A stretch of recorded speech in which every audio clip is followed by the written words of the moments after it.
یہ حقیقت ہے اور اس حقیقت کو کئی بیگانوں نے بھی تسلیم کیا ہے، جو اسلام تو انہوں نے قبول نہیں کیا مگر اس کی حقانیت اور اس کی سچائی کو ضرور سراہا ہے۔ امت مسلمہ میں شرک کرنے والے موجود ہیں اور شرک کرنے والوں کی اچھی خاصی تعداد ہے۔ توحید پرست لوگ کم ہیں، مشرک زیادہ ہیں۔ ہمارے ہاں یہ بات کہی جاتی ہے کہ مسلمان تو مشرک ہو ہی نہیں سکتا۔ دلائل موجود ہیں، کتاب و سنت اس سے بھرا پڑا ہے۔ قرآن کریم میں بھی اللہ رب العزت نے فرمایا وَمَا يُؤْمِنُ أَكْثَرُهُم بِاللَّهِ إِلَّا وَهُم مُشْرِكُونَ، لوگوں کی اکثریت اللہ پر ایمان بھی رکھتی ہے اور شرک بھی کرتی ہے۔ اور اسی طرح اللہ رب العزت نے فرمایا الذین آمنوا ولم یلبسوا ایمانہم بالظلم، جو لوگ ایمان لائے اور انہوں نے ایمان کے ساتھ ظلم کی ملاوٹ نہیں کی، اولئک لہم الامن، وہی لوگ امن والے ہیں۔ امن والے لوگ کون ہیں؟ جو ایمان لائے اور انہوں نے ایمان لانے کے بعد ایمان کے ساتھ ظلم کی ملاوٹ نہیں کی۔ ہم تو ملاوٹ کے عادی ہیں، کاروبار کریں تو تب بھی ملاوٹ، اور ہر کام میں دو نمبری ہماری رگوں میں رچی بسی ہوئی ہے۔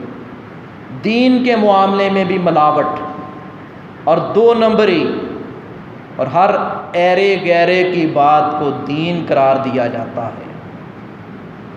دین کس چیز کا نام ہے؟ دین نام ہے کتاب اللہ کا، دین نام ہے سنت رسول اللہ صلی اللہ علیہ وسلم کا۔ یہ 2-4 دن پہلے خان صاحب نے بھی یہ بات اچھی کہی۔ اللہ کرے ہمارے سارے حکمران جتنے بھی ہیں ساری اچھی باتیں کریں اور اس پر عمل پیرا بھی ہوں کہ دین کس چیز کا نام ہے۔ دین نام ہے کتاب اللہ کا، دین نام ہے سنت رسول اللہ صلی اللہ علیہ وسلم۔ دین کسی امام کی رائے کا نام نہیں، دین کسی فقیہ کے فقاہت اور فتوے کا نام نہیں ہے۔ فقیہ کی فقاہت، مفتی کے اس فتوے کو ہم لیں گے جو قرآن و سنت کے مطابق ہوگا۔ جو قرآن و سنت کے مطابق نہیں ہوگا ہم اس کی بات کو نہیں لیں گے، ترک کر دیں گے، وہ چاہے کتنا بھی اعلیٰ مقام اور کتنا بھی اعلیٰ پائے کا کیوں نہ ہو۔ کسی قانون دان سے اگر کہا جائے کہ بھائی یہ مریض ہے، اس کی نظر چیک کریں، آنکھیں خراب ہیں یا آپریشن ہے تو آپ آپریشن کر دیں، وہ کہے گا بھائی میں ڈاکٹر نہیں ہوں، میں قانون دان ہوں۔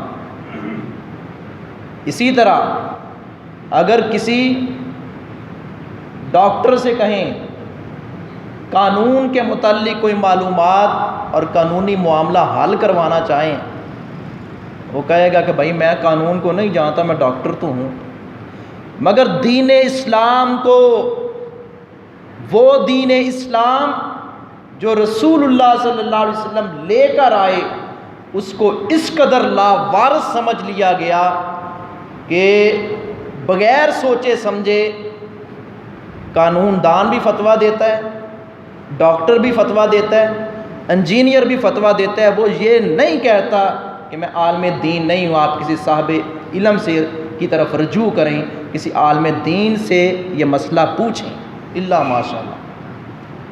حتیٰ کہ نوبت یہاں تک پہنچ چکی ہے کہ جس کو ناظرہ قرآن نہیں نہ صحیح پڑھنا آتا، الف با تا ثا، وہ بھی کہتا ہے میں تینوں دسدا مسئلہ۔ یہ دین کو لاوارث سمجھ لیا گیا۔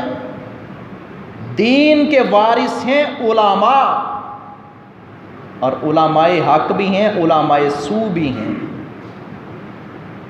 رسول اللہ صلی اللہ علیہ وسلم نے فرمایا العلماء ورثۃ الانبیاء، علماء انبیاء کے علم کے، ان کے دین کے وارث ہیں۔ اب دیکھیں عالم کون ہے، وہ میں عرض کر چکا ہوں، عالم وہ ہے جو بات کرتا ہے کتاب اللہ کی، جو بات کرتا ہے سنت رسول اللہ صلی اللہ علیہ وسلم کی، وہ اپنی بات یا چونکے چنانچہ نہیں کرتا۔ دین اسلام کو لاوارث نہ سمجھا جائے، کہیں بھائی مجھے علم نہیں ہے، بلکہ ایک امام نے تو بڑی خوبصورت بات کہی ہے، انہوں نے کہا کہ اگر کسی کو مسئلے کا علم نہیں، وہ کہہ دے کہ مجھے علم نہیں ہے، یہ اس کی شان، اس سے اس کی شان بڑھے گی، یہ بھی علم کا ایک حصہ ہے۔ وہ کہے گا لا ادری، میں نہیں جانتا۔ کئی صحابہ ہیں، صحابہ نے کبھی نہیں کہا، اگر کسی کو مسئلے کا علم نہیں نہ ہوتا تھا، ایک حدیث نہیں پہنچی، وہ کہتا ہے میرے پاس علم نہیں ہے، میں نہیں یہ مسئلے کے بارے میں جانتا، مجھے جو پتہ ہے وہ پوچھو۔ انہوں نے کبھی نہیں کہا میں صحابی رسول ہوں، میں جانتا ہوں، نہیں، انہوں نے کہا جاؤ آپ عبداللہ بن عمر کے پاس جاؤ، آپ عبداللہ بن مسعود کے پاس جاؤ، آپ فلاں کے جاؤ۔ کون کہہ رہا ہے؟ صحابی، دوسرے صحابی کی طرف رہنمائی کر رہا ہے۔ ہم بھی ان کے نام لیوا ہیں، اللہ نے ان کے ایمان کو، ان کی زندگی کو ہمارے لیے معیار قرار دیا۔ شرک بہت پایا جا رہا ہے، قرآن کہتا ہے اولئک لہم الامن، جو ایمان لائے اور انہوں نے ایمان کے ساتھ ظلم کی ملاوٹ نہیں کی، وہ لوگ امن والے ہیں۔ ہم امن والے کیوں نہیں؟ ہم ایمان کے ساتھ ظلم کی ملاوٹ کرتے ہیں۔ یہاں ظلم سے مراد ان الشرک لظلم عظیم، شرک بہت بڑا ظلم ہے۔ ہم ایمان کے ساتھ ظلم کی، شرک کی ملاوٹ کرتے ہیں، ایمان بھی اللہ پر رکھتے ہیں، ساتھ شرک بھی کر رہے ہیں، غیر اللہ کے نام کی نظر و نیاز بھی دے رہے ہیں، غیر اللہ سے مدد بھی مانگتے ہیں، یوں بھی کہہ دیتے ہیں جو تیرے مقدر میں نہیں وہ حسین سے مانگ، ساڈی تاڈے اگے تہاڈی رب اگے ساڈی سندا کوئی نہیں، تہاڈی بوڑدا کوئی نہیں۔ یہ مسلمان کی شان تو نہیں ہے، یہ پیارے نبی کی تعلیم تو نہیں ہے۔ پیارے نبی نے اسی توحید کے لیے دن رات ایک کیا ہے، توحید نبیوں نے ہم کو سکھلائی، پتھروں سے سینہ زخمی کروا کر۔ وہ کہتے تھے لوگوں پڑھو لا الہ اللہ کے سوا کوئی داتا نہیں ہے۔ ہم امن والے کیوں نہیں؟ قرآن کہتا ہے امن والے وہ ہیں جو ایمان کے ساتھ ظلم کی ملاوٹ نہیں کرتے۔ ہم ظلم کی ملاوٹ کرتے ہیں، یعنی شرک، ہم امن کے ساتھ ایمان کے ساتھ شرک بھی کرتے ہیں، اس لیے ہمیں امن نصیب نہیں ہو رہا۔ امن کے جو بنیادی فارمولے ہیں اور جو بنیادیں ہیں، اس میں سے ایک یہ لازمی شک ہے اور بنیادی شک ہے کہ امن جو قوم چاہتی ہے وہ شرک کو چھوڑ دے۔ آئیے میں اختصار کے ساتھ جس موضوع کی طرف آپ کو لے کر جانا چاہتا ہوں وہ ہے قبروں پر ہونے والا شرک، خانقاہوں پر، درباروں پر، مزاروں پر ہونے والا شرک، اور اس طرح جھکا جا رہا ہے جس طرح اللہ کے آگے جھکنا چاہیے۔ آپ کے سامنے سوشل میڈیا کے ذریعے ایک ایک بات پہنچتی ہے، کیا لوگ اسی طرح تعظیم نہیں کرتے اس کی جس طرح اللہ کی جاتی ہے؟ ہماری شریعت میں تعظیمی سجدہ بھی حرام قرار دیا گیا ہے۔ آدم علیہ السلام کو حکم دیا گیا تھا نا اللہ کے حکم سے کہ فرشتوں کو کہا کہ اس کو سجدہ کرو۔ رسول اللہ صلی اللہ علیہ وسلم سے صحابہ کرام کہنے لگے اللہ کے رسول فلاں فلاں ملک کے لوگ اپنے بادشاہ کو سجدہ کرتے ہیں، پیارے نبی آپ تو زیادہ حقدار ہیں کہ ہم آپ کو سجدہ کریں؟ آپ نے فرمایا نہیں، سجدہ صرف اللہ کی ذات کو، اپنے بھائی کی عزت کرو، سجدہ صرف اللہ کو کرو۔ قرآن بھی یہی کہتا ہے لا تسجدوا للشمس ولا للقمر واسجدوا للہ الذی خلقہن ان کنتم ایاہ تعبدون۔ سورج کو، چاند کو، ان چیزوں کو، ستاروں کو سجدہ نہ کرو، اس ذات کو سجدہ کرو جس نے تمہیں پیدا کیا ہے۔ تعظیمی سجدہ بھی ہماری شریعت میں حرام ہے۔ مگر یہ خانقاہیں، یہ مزار، ایک محکمہ ایسا ہے جو کل بھی ہم ایک پروگرام میں تھے، وہاں ایک مولانا صاحب نے یہی بات کہی۔ انہوں نے کہا کہ دیکھو پاکستان کنگال ہوتا چلا جا رہا ہے، ملک اور انفرادی طور پر بھی اجتماعی طور پر بھی ہم کنگال سے کنگال تر ہوتے چلے جا رہے ہیں۔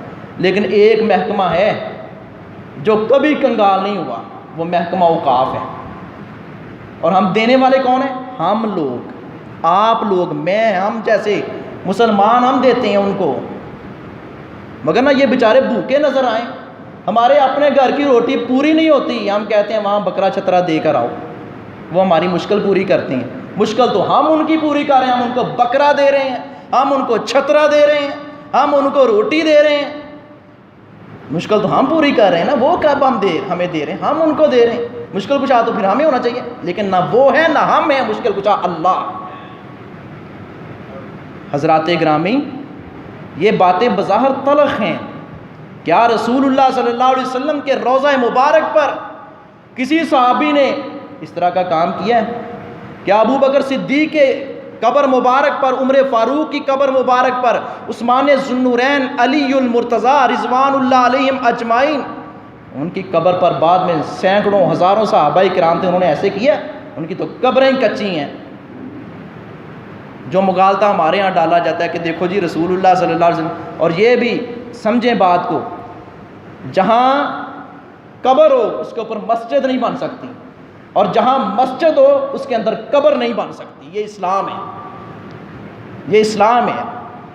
قبرستان الگ مقام ہے، مسجد الگ مقام ہے، مردوں کی زندگی الگ ہے، زندوں کی زندگی الگ ہے۔ یہ شرک کے چور راستے ہیں جو ہم مسلمانوں نے کھولے ہوئے ہیں۔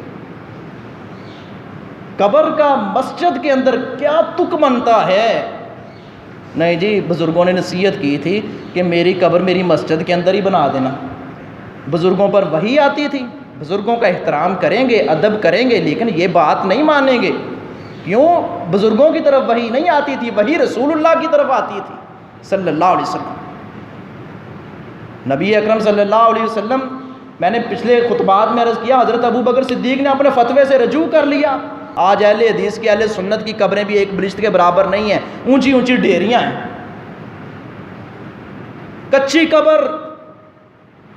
کچی قبر سنت ہے۔ قبرستان میں لکھا جاتا ہے پکی قبر بنانا منع ہے، کیوں؟ جگہ نہیں ہے وہاں۔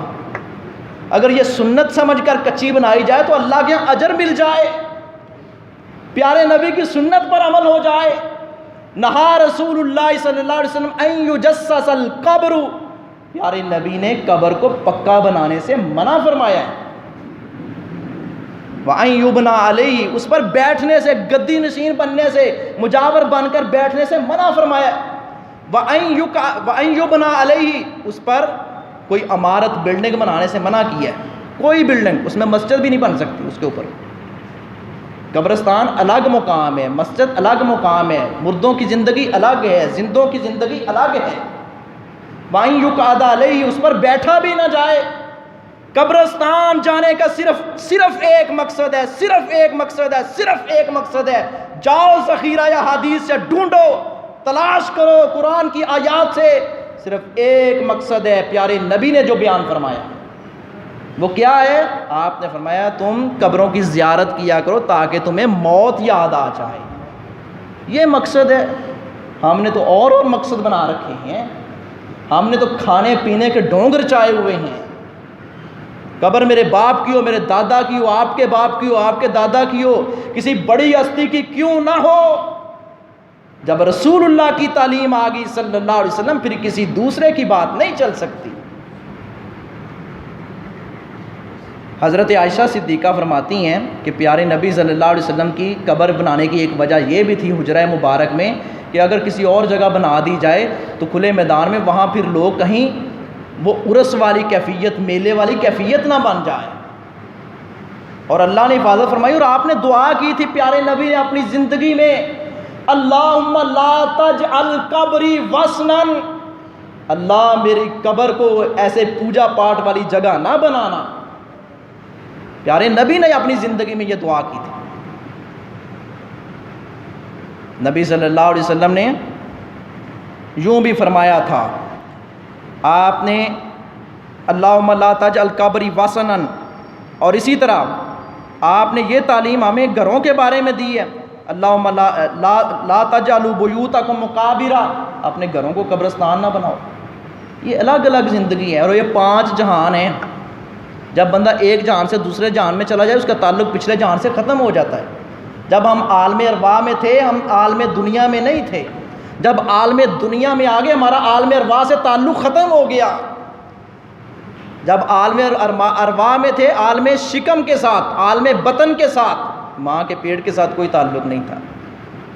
جب ماں کے پیٹ میں آگے عالم ارواح سے تعلق ختم ہو گیا، جب دنیا میں آگے ماں کے شکم سے تعلق ختم ہو گیا، جب دنیا سے قبر میں جائیں گے دنیا سے تعلق ختم۔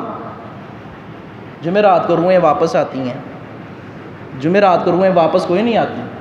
شیخ القرآن مولانا محمد حسین شیخ پوری رحمۃ اللہ علیہ فرماتے ہیں، کہتے جڑی چنگی روح ہوئے گی نا انہاں دنیا دے انہوں دل ہی نہیں کرنا۔ اتنے پاکستان جو انہوں دل کرے گا جتنے فتنے فتنے لڑائیاں ہی لڑائیاں۔ جنتی روح کا دنیا میں آنے کو دل نہیں کرے گا، جو دوسری روح ہوگی وہ اگلے نے انہوں آن ہی نہیں دینا واپس۔ دین اسلام سمجھیں، دین اسلام اللہ کی کتاب کا نام ہے، دین اسلام رسول اللہ صلی اللہ علیہ وسلم کی سنت کا نام ہے۔ کئی ایک بہانے تراشے جاتے ہیں۔ حضرات گرامی، یہ جتنی بھی اس طرح کی روایات پیش کی جاتی ہیں، دیکھو جی نبی صلی اللہ علیہ وسلم کی وہاں قبر ہے تو وہاں آپ کی قبر بن سکتی ہے، روضہ مبارک بن سکتا ہے، تو ہماری کسی اور کی کیوں نہیں بن سکتی؟ وہ اس کی کچھ وجوہات ہیں، تاریخ میں موجود ہیں۔ اور بعد میں وہ ترکوں نے بنایا اوپر گنبد، پیارے نبی صلی اللہ علیہ وسلم نے ایسے گنبد بنانے سے تو منع فرمایا۔ گراتے اس لیے نہیں کہ پیارے نبی کی قبر کی توہین نہ ہو، آپ کے روضہ مبارک کی، وگرنہ حضرت علی کو نبی صلی اللہ علیہ وسلم نے تعلیم دی تھی، علی یمن میں چلے جاؤ، قبر زمین سے ابری ہوئی ایک بلشت کے برابر کر دو۔ اور اسی طرح کوئی ایک روایت بھی نہیں ہے قبر کو پکا بنانے کی، وہاں گدی نشین بن کر بیٹھنے کی۔ قبرستان ایک شہر خاموشاں ہے، حقیقت میں دنیا سے جو چلا جائے اس کا دنیا کے ساتھ کوئی تعلق نہیں رہتا۔ ایک روایت سنا کر اپنی بات کو سمیٹتا ہوں۔ رسول اللہ صلی اللہ علیہ وسلم نے فرمایا لا تشد الرحال الا الی ثلاثۃ مساجد، اسپیشل سفر آپ نے فرمایا صرف 3 مقامات کی طرف ثواب کی نیت سے، تقرب الی اللہ کی نیت سے کیا جا سکتا ہے۔ بندہ سمجھتا ہے نا کہ میں نے اجر لینا ہے، ثواب کے لیے یہ سفر کرنا ہے۔ آپ نے فرمایا ایک مسجد حرام ہے و مسجد ھذا، دوسری مسجد نبوی ہے، اور تیسری آپ نے فرمایا مسجد اقصی بیت المقدس ہے۔ یہ 3 مساجد آپ نے بیان فرمائی ہیں کہ ان 3 کے علاوہ کوئی اسپیشل سفر کرنے سے آپ نے منع فرمایا ہے۔ جب کسی مسجد کو اپنی طرف سے ثواب اجر کے اعتبار سے ہم نہیں بڑھا سکتے تو کہ مزار کو کیسے بڑھا سکتے ہیں؟ یہ مزار کی طرف اسپیشل سفر کرنا اور وہاں جا کر چلے کاٹنا، یہ کہاں کا اسلام ہے؟ اس کی مثال یوں ہی لیں آپ، شراب نوشی جو ہے، شراب کی خرید و فروخت حرام ہے۔ قرآن میں اگر شراب کی خرید و فروخت حرام ہے تو اس کا مطلب کیا خرید و فروخت تو حرام ہے، پینی جائز ہے؟ نہیں، وہ بھی اسی میں آ جائے گا۔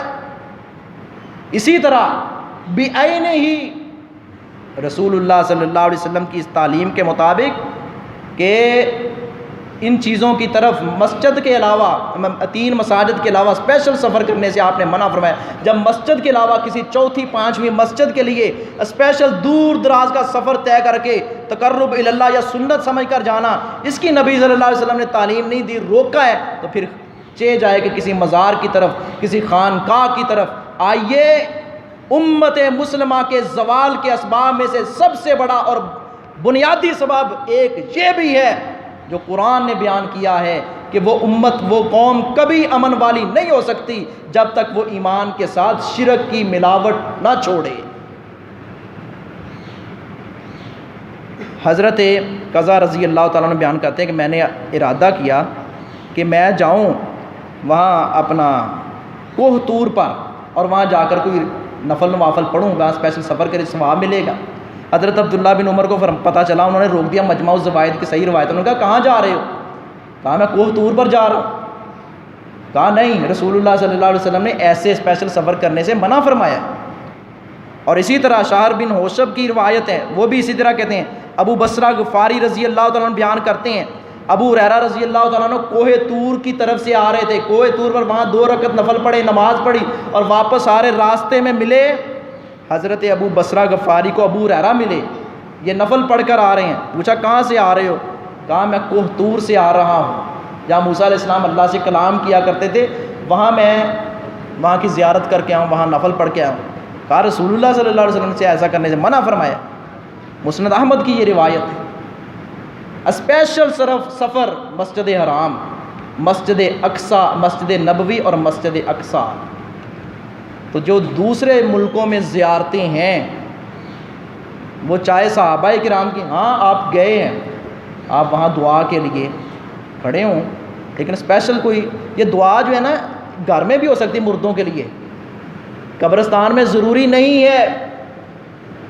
ہاں قبرستان جانے کا صرف ایک مقصد میں نے عرض کیا جو رسول اللہ نے بیان فرمایا صلی اللہ علیہ وسلم، وہ یہ ہے کہ تمہیں موت یاد آ جائے۔ مگر آج قبرستان نہ رہی، آج قبرستان کی دنیا بھی ایک الگ سی بن گئی۔ آج قبرستان کو ہم نے عیدگاہ بنا لیا ہے، چلنے پھرنے کی جگہ بنا لیا ہے، میلے ٹھیلے کی جگہ بنا لیا ہے، کھانے پینے کا ڈھونگ رچا لیا ہے۔ وہاں تو جانے کا مقصد صرف ایک ہی ہے، جا کر موت تمہیں یاد آ جائے۔ اللہ سے دعا اللہ عمل کی توفیق۔